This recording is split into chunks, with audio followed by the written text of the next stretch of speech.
The video in-house. Let's play it. Election cycle after election cycle in order to elect whichever side can convince Americans to hate the other side more. And the results are always the same.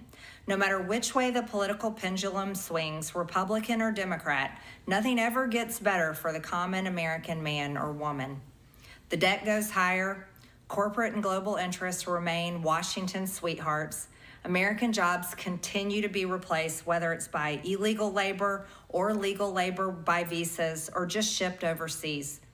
Small business. So to give you perspective, this is why I think she's going through some crisis of conscience. In 2022, she got a divorce.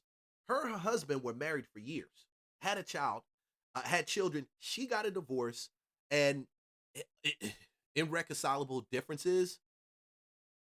And she's been in Congress this whole time. Literally, her position ripped her life apart. She had a parent that passed away, and her parent passed away, and she tells you right there, her mom deathbed, her father. She spent millions of dollars going through this country of her own pocket, out of her own pocket. This is something that we got to pay attention to.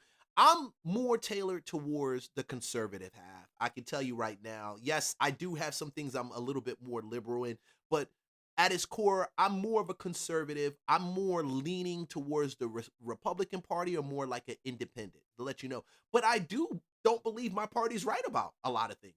They're not right about a whole bunch of things. But one thing we do understand, that this is a power game, regardless of if you're on the left or if you're on the right, or if you're independent, and independents unfortunately don't really have a lot of power, but then they do, because they can sway to the left or they can sway to the right. But I think she's really done with the power plays and the power games. Businesses continue to be swallowed by big corporations. Americans' hard-earned tax dollars always fund foreign wars, foreign aid, and foreign interest. And the spending power of the dollar continues to decline. The average American family can no longer survive on a single breadwinner's income, as both parents have to work in order to simply survive. And today, many in my children's generation feel hopeless for their future and don't think they will ever realize the American dream. And that breaks my heart.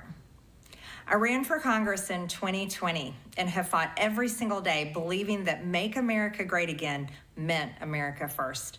I have one of the most conservative voting records in Congress, defending the First Amendment, Second Amendment, unborn babies, because I believe God creates life at conception, and I love to fight for the little guy. Strong, safe borders, I have fought hard for that. I've fought against COVID tyrannical insanity and mandated mass vaccinations, and I've never voted to fund foreign wars with your hard-earned tax dollars. However, with almost 1 year into our majority, the legislature has been mostly sidelined. We endured an 8-week shutdown, wrongly, resulting in the House not working for the entire time, and we are entering campaign season, which means all courage leaves and only safe campaign re-election mode is turned on in the House of Representatives. So you have to watch that.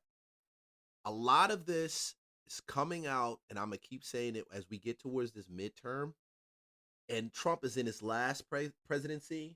We haven't heard anything from J.D. Vance that's been compelling that he would actually make a good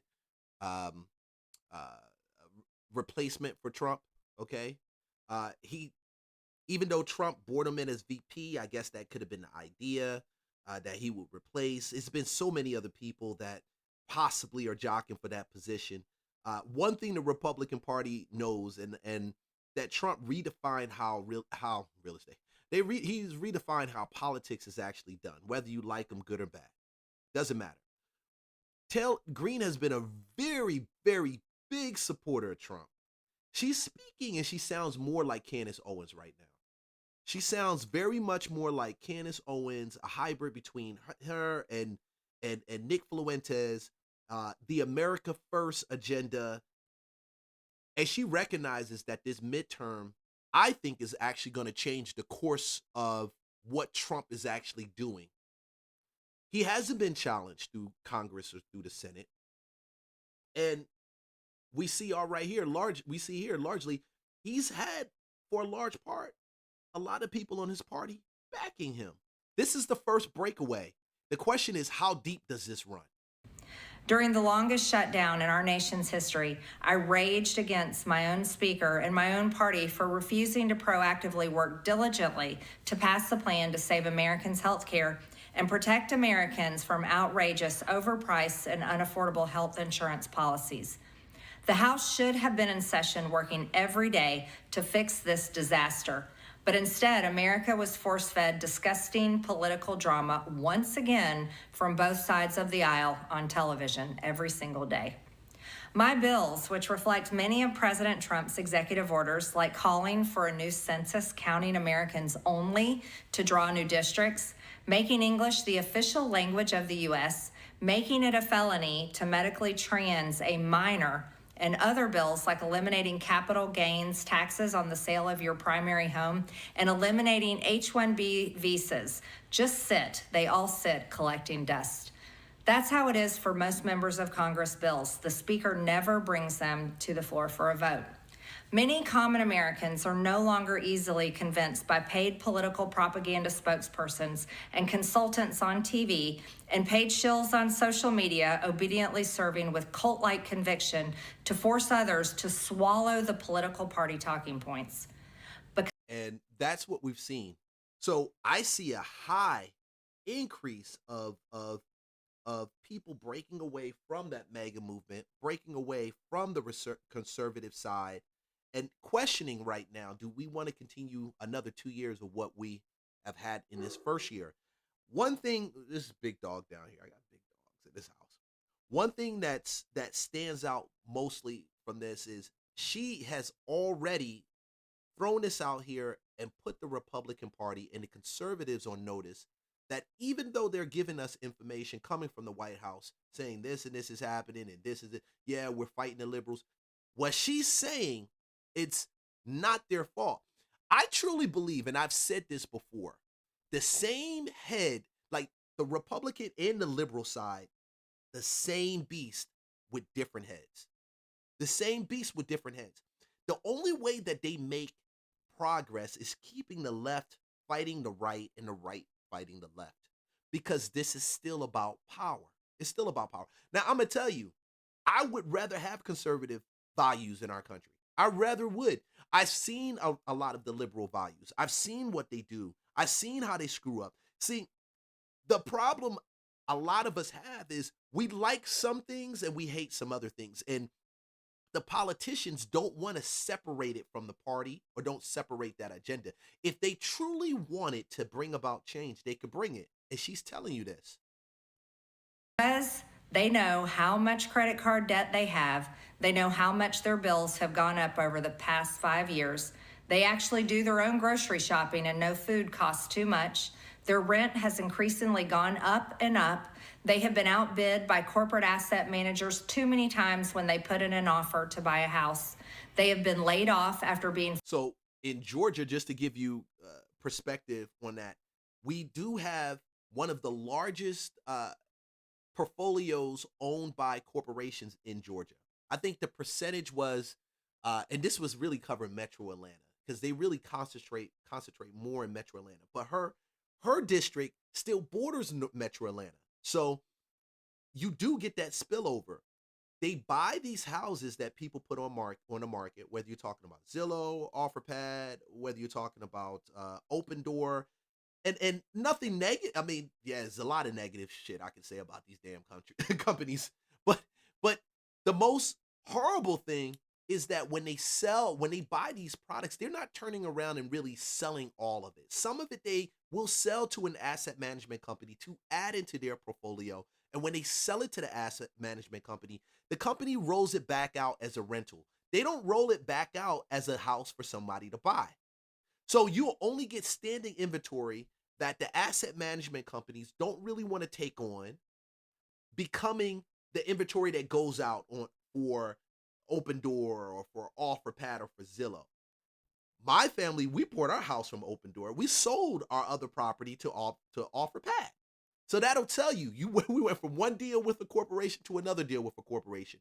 And they don't do a lot of good shit in the house, honestly. You'll get it like just enough to be able to qualify that for that FHA, and then you've got to go in and do all the other cosmetic stuff.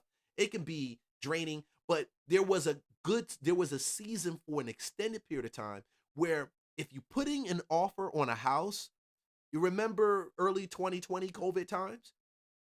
It was then, and even going up to about 2022, I would say a little bit of 2023, you were competing with asset management companies that will turn around and they would have a full price offer in on a house. Some cases is cash, and most cases is cash, of course, right? But you're not dealing with long waiting terms and all of that.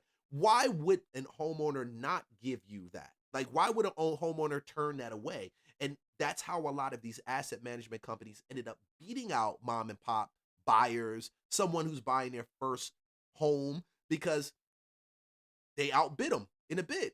And that happened around Georgia. That happened more in that metro Atlanta area, but it spread out to her jurisdiction, her district also. Very, very big. Very, very big. Forced to train their visa holding replacement. The college degree they were told to earn only left them in debt with no big six-figure salary. They see more homeless people than ever on their own community streets. They can't afford health insurance or practically any insurance, and they just aren't stupid. These are the people I represent and love because that is who all of my family and friends are, common Americans. I've been blessed to represent the 14th District of Georgia for 5 years. The district is filled with some of the most wonderful, kind-hearted, God-fearing, patriotic, hardworking people you will ever meet. Good. So let me give you a quick statistic. This just came out, right? Leading report. Americans with college degrees now make up about 25% of the unemployed. Yeah, that's big. Regular, common Americans. I've worked hard to bring taxpayer dollars back home to help district needs. I impeached Biden's Secretary of Homeland after watching my constituents die as he facilitated Trump and Republicans to power. I traveled the country for years. I spent millions of my own money. I missed precious time with my family that I can never get back. And I showed up in places like outside the New York courthouse in Collect Pond Park against a raging leftist mob as Trump faced Democrat lawfare. Meanwhile, most of the establishment Republicans who secretly hate him and who stabbed him in the back and never defended him against anything have all been welcomed in right after the election. And that's the thing I think that ticks her off the most. And all the news outlets will talk about everything except for that main point in her statement. I think what ticked her off is more or less she's already bended the knee. She's already been supportive of Trump. And we already know that these rhinos, and if you don't know what a rhino is, a Republican in name only, all of these rhinos, the same ones that fought him tooth and nail during his first administration, are all lined up right now as allies in this administration. Congratulations, well done. They are milking the shit out of him. Congratulations, well done. But don't get it twisted. He's getting it from them too, okay? Just like the renovations that took place in the White House, just like I did a video on it, those renovations are paid by some of the billionaires that contributed to his campaign, some of the billionaires that are profiting from him being in office. And I have no problem with billionaires. I tell you, I have no problem with millionaires. I have no problem with money. I have no problem with it. What I do have a problem with is that the posturing and changing of position, because he's in the presidency, because he controls what he controls, out of a fake positioning. They don't care about the people, nor do they care about him. I have a problem with that, and I'm hoping that if he's leveraging a lot of the things he has, that he's leveraging it to very deep. He's getting something from it, and knowing Trump, he's going to be getting something from it. But as somebody that's been following him, and I've heard this time and time again, Candace Owens is saying the same thing. Nick Fuentes is saying the same thing. Some people are really starting to say it more and more. Why are these rhinos in the cabinet? And I will never forget the day I had to leave my mother's side as my father had brain surgery to remove cancerous tumors in order to fly to Washington, D.C. to defend President Trump and vote no against the Democrats' second impeachment in 2021. My poor father and my poor mother, it was way too much for all of us.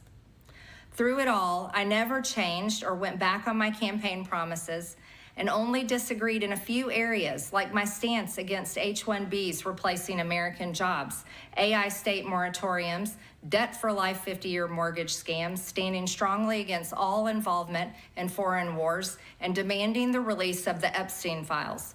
Other than that, my voting record has been solidly with my party and the president. Loyalty should be a two-way street, and we should be able to vote our conscience and represent our district's interests because our job title is literally representative. Ooh. Oh no. Oh no. Wow. Oh no. What I felt was, and I had to do this, I had to play this. We could do commentary for NBC on this all the time, but I think the best thing that anyone can do is actually listen to her full statement. She sounds like a woman that's been betrayed. She sounds like a woman that has stood by her man and been on his side and came down and boxed for him and fought for him in all the extreme situations. She was there after when he got that judgment against him in New York. She's been outspoken. She's going toe to toe with Jasmine Crockett. And putting her in place. And if you didn't see that, she was like, yeah, no, sister. But she's been a loyal soldier. She's really been a loyal soldier. And I don't think you can ask for anything more with someone like her. So now the question is, why? Why? Why is Trump just pushing out his loyal soldiers? Why is he doing that? As much as I'm a fan of Trump, and I can show you all my Make America Great hats and all those different things, I don't think this is a great move. I don't think it's a good move at all. Her as a voice piece, as a mouthpiece, some people may say, yeah, she brought more harm, but no, you got to realize she is a white female who is very outspoken, very intelligent, very sharp, okay? And part of the base needs that to swing the votes. White females make up a large percentage of the votes, not white males. So when you do that and you toss her out, you're now leaving yourself open to someone else from the other side, presenting another white female that connects with your base. And now you can have a shift that takes place underneath you. And you'll be wondering what's going on. Guys, if you are watching this, like and follow, or like and subscribe, throw some hearts in here, leave a comment. I'm definitely able to read your comments when they come up.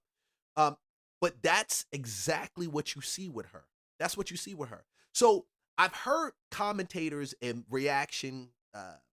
political pundits reacting and say, oh, she is walking away and she's a traitor, and Trump, just repeating what Trump said. And I'm gonna tell you, I'm someone, when Trump says something, if it's funny, I will damn well repeat that shit, because that boy is funny. Congratulations. Right? Well done. Yeah, when he lays it. But at the end of the day, this is not something that's going to benefit the Republicans. And we're coming up to that midterm. Everything is about midterm right now. And if you notice, the story has been echoing about affordability over and over. And like I said, I'm not going to listen to her whole thing.